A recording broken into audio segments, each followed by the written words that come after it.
सबको नमस्कार दोस्तों, मैं हूँ एडवोकेट महेश। आप सभी का स्वागत करता हूँ अपने इस यूट्यूब वीडियो में। दोस्तों, आज की वीडियो में हम ये देखेंगे कि आपके अगेंस्ट अगर बेलेबल वारंट इशू हुआ है तो आपको क्या करना होगा। बहुत सारे लोगों को ये समझ में नहीं आता, जब भी पुलिस स्टेशन से कॉल आ जाता है कि सर कॉल तो आ गया बट हमें क्या करना चाहिए, अभी हमें इसको कैसे हैंडल करना चाहिए। ये मुझे बहुत सारे लोगों के कॉल आते हैं, सर आज हमें पुलिस स्टेशन से कॉल आ गया है बट हमें समझ नहीं आ रहा है कि हम क्या करें। तो दोस्तों, ये वीडियो आपके लिए बहुत हेल्पफुल होने वाला है कि आपको वारंट ऑफ अरेस्ट आने के बाद सबसे पहले तो ये देखना पड़ेगा कि वो अवेलेबल है या नॉन अवेलेबल है। अवेलेबल है तो क्या करना चाहिए, नॉन अवेलेबल है तो क्या करना चाहिए। अब नॉन अवेलेबल के ऊपर भी मैं ऐसा ही एक प्रैक्टिकल वीडियो बनाऊंगा, बट आज का जो वीडियो है एक अवेलेबल वारंट के ऊपर है। तो ये जो वारंट आप देख रहे हो आप सामने स्क्रीन पे, कि वह अवेलेबल वारंट ऑफ अरेस्ट है। तो ये इसमें लिखा क्या है, अवेलेबल वारंट ऑफ अरेस्ट ऐसा लिखा है, तो ये अवेलेबल हुआ। दूसरा ये होता है यहाँ पे non available warrant of arrest ऐसा लिखा होगा। ठीक है, दो प्रकार के हो गए। अवेलेबल जैसे आपको ये आया है, तो ये जहाँ पे आप रहते हो, अब जैसे है ये जो हमारा क्लाइंट, ये रहता है यहाँ पे औरंगाबाद महाराष्ट्र में। ठीक है, संभाजीनगर महाराष्ट्र में। बट ये कोर्ट से आया है, साकेत दिल्ली कोर्ट से ये वारंट ऑफ अरेस्ट आ गया। पर ज़्यादातर कंपनियां जो केस फाइल करती है वो सेम स्टेट में करती ही नहीं है, आजकल तो ऐसा ही चल रहा है। आप रहते हो यहाँ पे महाराष्ट्र में, केस हो जाता है दिल्ली में, केस हो जाता है जयपुर में, केस हो जाता है अहमदाबाद में, केस हो जाता है बेंगलुरु में, केस हो जाता है कलकत्ता में, लुधियाना में। ऐसे बहुत सारे जगहों पे, पुणे में मान लो, ऐसे दूसरे स्टेट के रहेंगे तो यहाँ पे पुणे में होगा, मुंबई में होगा। तो ऐसे सारी चीज़ें ये बैंक वाले, एनबीएफसी कंपनी वाले आपके साथ करेंगे। अब ये लोग ऐसा केस जो है ये फाइल करते हैं कि जहाँ पे आप आसानी से पहुंच ही नहीं सकते उस कोर्ट में। अब जैसे उस कोर्ट में आप आसानी से पहुंचोगे नहीं, मान लो उसको जाने के लिए आपके पास पैसा ही नहीं रहेगा, टिकट के लिए भी पैसा नहीं रहेगा, तो होगा क्या कि ये लोग आपके खिलाफ एक अर्जी करेंगे कि इनके खिलाफ वारंट ऑफ अरेस्ट निकाला निकाला जाए। कोर्ट में अपील अर्जी करेंगे, कोर्ट फिर वो अर्जी मंजूर करेगी और वारंट ऑफ अरेस्ट आपके खिलाफ वो निकाल देंगे। अब जैसे आपके खिलाफ ऐसा वारंट ऑफ अरेस्ट आए, पहले तो ये निकलता क्यों है, ये पहले बात जान लीजिए। आपने लोन लिया, किसी कारणवश आपने उसको भरा नहीं, आपने उसका ईसीएस दे दिया था, मैंडेट दिया था, या तो आपने चेक दिया था। अब चेक दिया है तो एनआई एक्ट के अंदर जो 138 धारा है उसके अंदर आपके ऊपर का केस फाइल होगी। और अगर आपने चेक नहीं दिया है, आपने ईसीएस दिया है, तो आपका ECS bouncing section 25 payment and settlement act में केस फाइल होगा। ठीक है, ये तो आप सभी को पता ही है। अब सबसे पहले आपके खिलाफ जो है कोर्ट प्री कॉग्निजेंस नोटिस निकालेगी। जैसे केस फाइल हो जाता है, आपके खिलाफ जो है प्री कॉग्निजेंस नोटिस निकलेगा। और वो प्री कॉग्निजेंस नोटिस आपको मिलता है, तो इसका ये मतलब होता है कि अभी तो कोर्ट ने कोई कॉग्निजेंस आपके केस पे नहीं लिया है, प्री कॉग्निजेंस है। और आपको बुलाया गया है कि आपका क्या कहना है, ये कंप्लेनेंट ने जो केस फाइल किया है वो सही या गलत है, इसका कॉग्निजेंस हम क्यों ना ले, ये हमें बताए। अब जब आप यहाँ पे प्री कॉग्निजेंस को नहीं जाते, तो ऑटोमेटिकली वो प्री कॉग्निजेंस का स्टेज खत्म वहाँ पे हो जाता है दोस्तों, और वो स्टेज हो जाता है समन का। अब कोर्ट ने क्या किया कि आपके खिलाफ जो है कॉग्निजेंस कोर्ट ने ले लिया। कोर्ट ने अभी बोला नहीं, अभी इनको हमने मौका दिया था, और मौका देने के बाद भी ये कोर्ट में नहीं आए, इसका मतलब है इनको ये जो केस फाइल हुआ है वो मान्य है। चलो हम अभी आपके खिलाफ जो है कॉग्निजेंस ले लेते हैं। केस का फाइल, केस नंबर जो है वो क्या है, केस रजिस्टर कर लेते हैं और आपके खिलाफ जो है समन निकालते हैं पहले तो।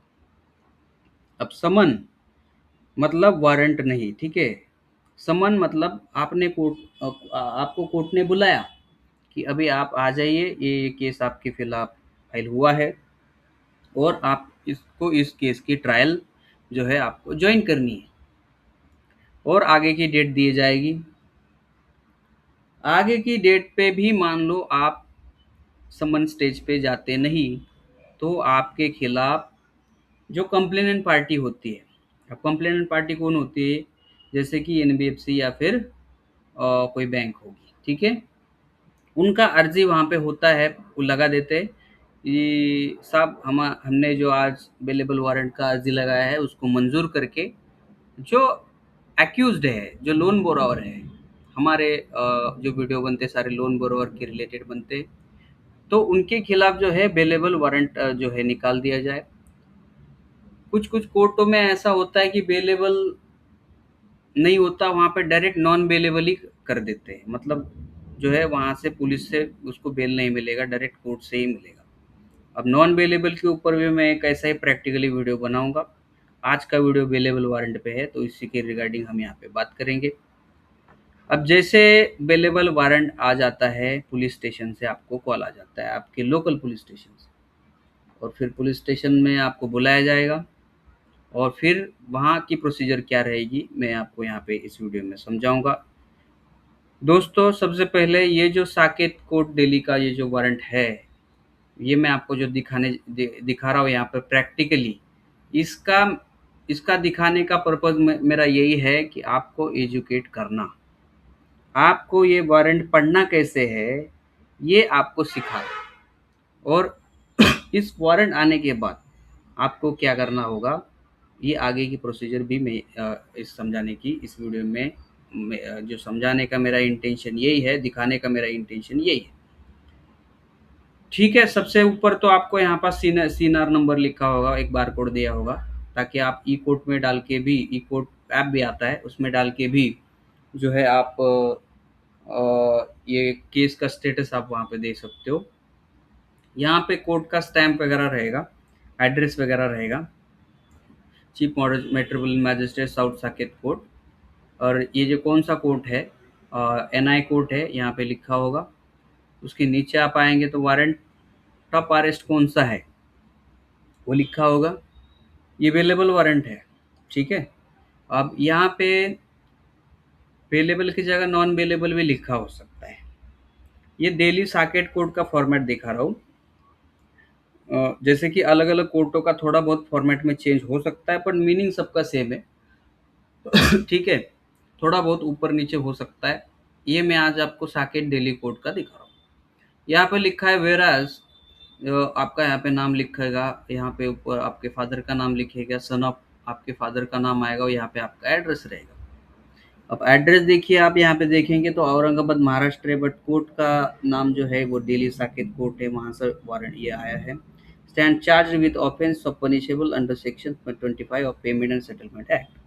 आपके खिलाफ सेक्शन 25 का केस दर्ज हुआ है, जिसमें आपने ईसीएस बाउंस किया है, और इसीलिए ये केस आपके खिलाफ दर्ज हुआ है। It has been ordered by the court that bailable warrant of arrest in the sum of rupees 5000 be issued against, फिर आपका यहाँ पे नाम रहेगा। आपके खिलाफ जो है बेलेबल वारंट निकाला जाता है, जिसमें 5000 का जो है आपको बेल बॉन्ड वहाँ पे देना पड़ेगा, ठीक है। For his appearance before the court 27/6/2026 सुबह 10 बजे, connection with above mentioned case, this is authorise and required to arrest the said person, अब यहाँ पे भी आपका नाम लिखा होगा, and to produce him before me, hearing fail not. अब यहाँ पे ऐसे लिखा है कि 27/6/2026 को ये आपको अपीयर होना है सुबह 10 बजे। This is authorise and require you to arrest, मतलब आपको अरेस्ट करने की यहाँ से हम पावर दे रहे हैं। किन को पावर दे रहे हैं? पुलिस स्टेशन को पावर दे रहे हैं। बट कब? एक कंडीशन है।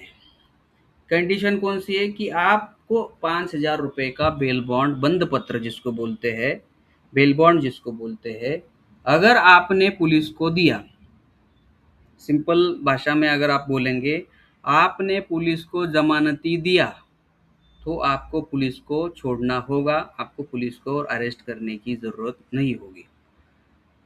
अगर आपने ज़मानती नहीं दी, आपने बेल बॉन्ड नहीं दिया, आपने बंधपत्र नहीं दिया, तीनों शब्द एक ही है, ठीक है? तो आपको अरेस्ट किया जाएगा और आपको हमारे सामने पेश करना होगा। इस पुलिस को इतना पावर जो है ये कोर्ट ने दिया है, ठीक है? तो ये तारीख को आपको अपीयर होना ही होना है। अगर आप अपीयर नहीं होते तो फिर आपके खिलाफ नॉन बेलेबल वारंट भी निकाल सकते हैं, और हो सकता है कोर्ट जो है आपने नहीं आने के कारण आपको कोर्ट कुछ दिनों के लिए जेल भी भेज सकता है। इतना पावर कोर्ट के पास रहता है। अब यहाँ पे जब पुलिस स्टेशन से फोन आए तो आपको करना क्या है? बहुत सारी बार ये होता है, पुलिस स्टेशन में जाने के बाद पुलिस आपको ये वारंट ऑफ अरेस्ट ये आपको दिखाता ही नहीं है, और बस वो केस नंबर आपको दिखा देगा, लिख के देगा एक कागज पे, ये केस नंबर है, आप चेक कर लो। अब वारंट ऑफ अरेस्ट बहुत सारी बार मेरे पास ऐसे कॉल आते हैं, ये पुलिस को आपको दिखाना ही दिखाना है कि कौन सा प्रकार का वारंट ऑफ अरेस्ट है, बेलेबल है, नॉन बेलेबल है ना, ये आपको दिखाना चाहिए पुलिस ने, बट बहुत सारी बार पुलिस दिखाती नहीं है।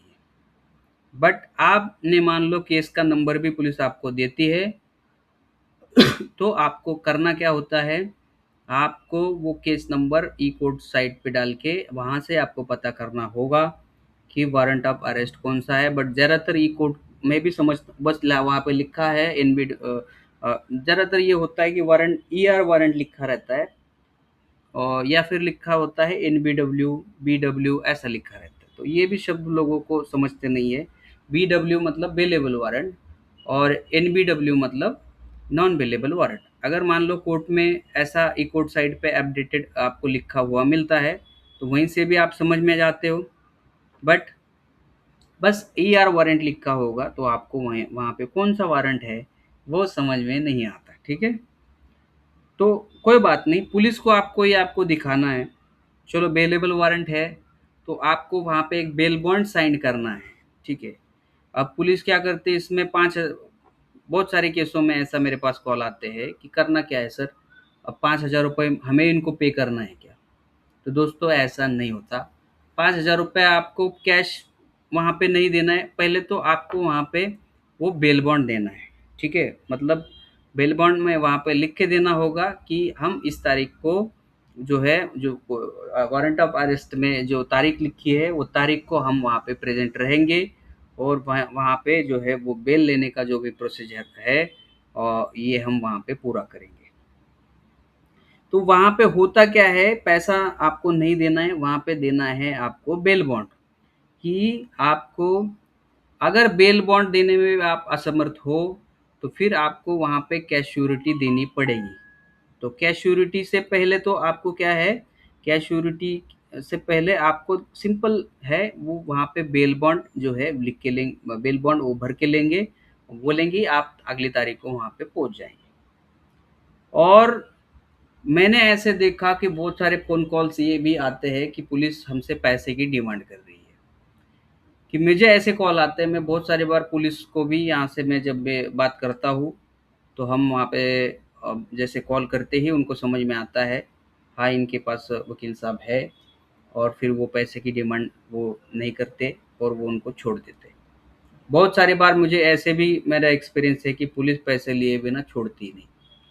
चलो उसका आपको यहाँ पे तो आप अभी पता चल गया होगा कि आपको करना क्या है। सिंपल आपको लिख के देना है बेल बॉन्ड कि हाँ हम इस तारीख को जो है वहाँ पे कोर्ट में पहुँच के हम ट्रायल को जो है ज्वाइन करने वाले हैं। तो दोस्तों जैसे ये बेल बॉन्ड आप लिख के देते हो, तो नेक्स्ट तारीख को आपको जाना ही जाना है विदाउट फेल। अगर आप नहीं जाते और फिर नॉन बेलेबल इश्यू होता है वारंट आपके अगेंस्ट, तो नेक्स्ट टाइम पुलिस आपको छोड़ेगी नहीं, वो अरेस्ट ही करेगी। बोलेगी कि आप अभी नॉन बेलेबल वारंट है, हमें तो पूरा पावर मिला है या आपको अरेस्ट करने का, हम अभी बेल आपको, क्योंकि ये बेलेबल वारंट नहीं है तो हम आपको अरेस्ट करेंगे। और जब ये बेलेबल वारंट होता है तो बेल तो पुलिस को वहीं से देनी पड़ती है, पुलिस स्टेशन से ही बेल देनी पड़ती है, जब आप उनको जो है बेल बॉन्ड जो है वहाँ पे देते हैं।